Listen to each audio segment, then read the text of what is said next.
మరమరాలండి. మరమరాలు చక్కగా వేంపి ఉప్పు కారం వేసి ఉల్లిపాయ వేసి నిమ్మకాయ పిండి. మా శ్రేయాన్ అయితే నిమ్మకాయ పిండుతుంటే నాకేస్తాడు.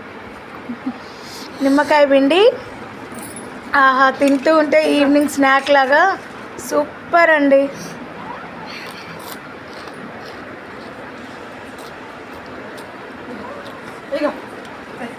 ఇవన్నీ తిన్నా కూడా మనకి అంత ఉండదండి. మన 50 grams తిన్నామనుకోండి, దాంట్లో వచ్చే మన క్యాలరీస్ తక్కువ.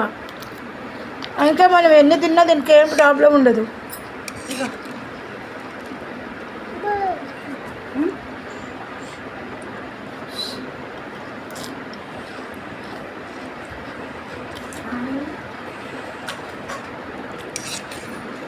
అందుకే ఈవినింగ్ స్నాక్గా ఎవరైనా దీన్ని తినొచ్చండి. మన దీంట్లో ఉల్లిపాయ కలుపుకోవడం వల్ల, నిమ్మకాయ పిండడం వల్ల చాలా చాలా టేస్ట్గా ఉంటుందండి.